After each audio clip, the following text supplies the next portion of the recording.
బాధితుల్నే నిందితులు చేశారు. తప్పు చేయలేదు వీళ్ళు, కానీ వీళ్ళే వాళ్ళు కొడతారు, తప్పుడు కేసు పెడతారు. అలాంటివి కూడా చేసే పరిస్థితి వచ్చారు.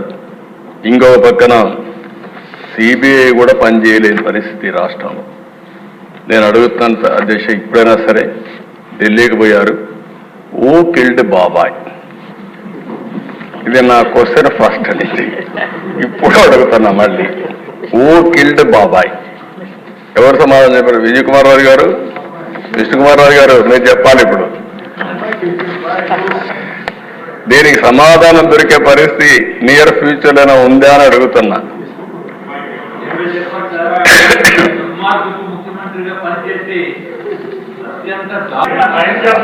మెంబర్స్ అందరూ కూడా దేశ మేము ఎలక్షన్లో క్వశ్చన్ చేసిందే ఓ కిల్డ్ బాబాయ్ అని.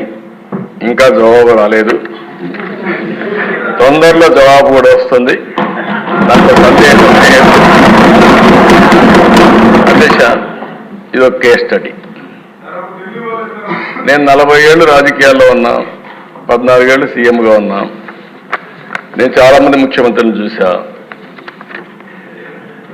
ఇప్పుడే విష్ణుకుమార్ రావు చెప్పినట్టు ఒక వ్యక్తి ఏ విధంగా చేస్తాడో వివేకానంద రెడ్డి మర్డర్ ఒక ఎగ్జాంపుల్. ఎన్ని ట్విస్టులు తిరిగాయో రెండో ఎగ్జాంపుల్. కడాన ఎవడైతే అక్కడ సిఐ సీన్లో ఉన్నాడో మర్డర్ జరిగిన తర్వాత ఫస్ట్ వెళ్ళాడు. ఈ క్లీన్ చేసే ఆపరేషన్స్ అన్ని చూసిన తర్వాత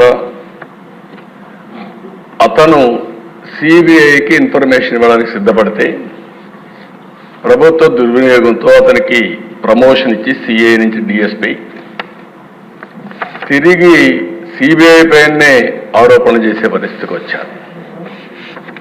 అధ్యక్ష, ఇన్వెస్టిగేషన్ ఆఫీసర్ పైన కేసు పెడితే సిబిఐ, ఆ ఇన్వెస్టిగేషన్ ఆఫీసర్ హైకోర్టు పోయి బెయిల్ తీసుకునే పరిస్థితికి వచ్చారు. ఇది రాష్ట్ర చరిత్రలో ఎప్పుడు చూడలే. ఇవన్నీ దేశ చరిత్ర ప్రపంచంలో కూడా జరుగుండవు. ఈ దేశంలో కాదు, వేరే ప్రపంచంలో ఎక్కడ జరగవు. నేరస్తుడు ఎంత పవర్ఫుల్ అంటే అధ్యక్ష, నేను అదే ఎప్పుడు చెప్పేవాడిని, నేరస్తుడే ముఖ్యమంత్రి అయితే పోలీసులు కూడా నేరస్తులకు ఇంక వంతన పడే పరిస్థితికి వస్తే ఏం జరగాలో జరిగాయి.